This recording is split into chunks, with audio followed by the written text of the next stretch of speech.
Value in meeting with Mr. Johnson just to hear him out? No, he is Justin Trudeau's ski buddy, his cottage neighbor, his family friend, and a member of the Trudeau Foundation, which got $140,000 from Beijing.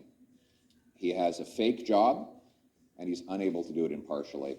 He needs to simply hand it over and allow an independent public inquiry into Beijing's interference. So was it a scheduling conflict? No. So you chose not, you deliberately did not meet with Mr. Johnson? I did not meet with him. I chose not to meet with him. Yeah, I should say that in English. It's very interesting. I'll give you the scoop. I sent, French was the first language in Canada. That's why I gave it first. They got the scoop first, all right? So I sent Johnson a letter, said, how are you going to investigate foreign interference in the Trudeau Foundation when you were part of the Trudeau Foundation? He hasn't responded. He didn't even respond to my letter on that obvious question. So we need to get this special rapporteur distraction behind us and get on with a real, full, independent public. And the family have become good friends, and our friendship with Mr. Trudeau goes back to children's days when our 5 daughters and he and his 2 brothers skied together at Mont Tremblant. Yeah, tell us a little more of that, because a lot of Canadians don't realize that you, in fact, were a very good friend of Pierre Elliott Trudeau, and that your family, you knew all the Trudeau kids when they were growing up.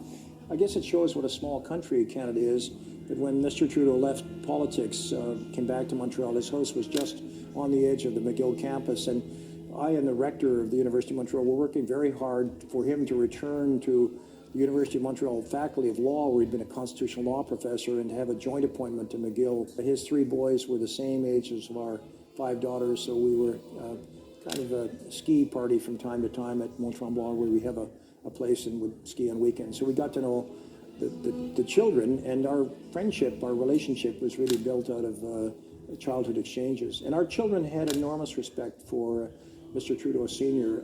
He was a wonderful father and very good with children.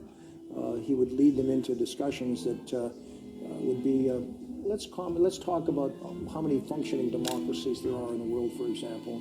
This was with teenagers. It was just great.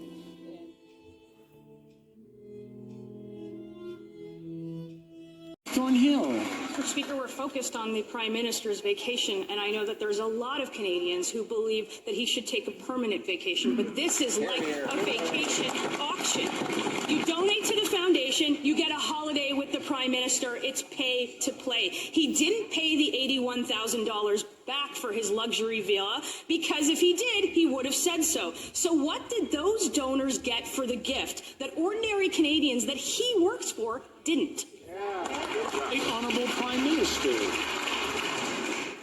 That family includes a godfather to one of my brothers, and my father was godfather to one of those children. We have been family friends for decades. We will continue to be family friends for decades more, Mr. Speaker. And as always, we work with the Ethics Commissioner to make sure that all the rules are followed. That's what Canadians know and understand. So the Chinese guy is your brother's godfather, and your dad is the Chinese guy's godfather. But you don't have any Chinese collusion. Holy fuck, Justin. What an asshole.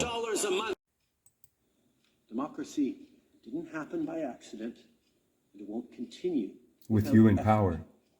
And as the report says, democracy is built on trust. And nobody trusts you. Trust in the processes that elect people to serve, and trust in the people who hold that responsibility. Like, do you understand that every time you speak, you make people sick to their stomach?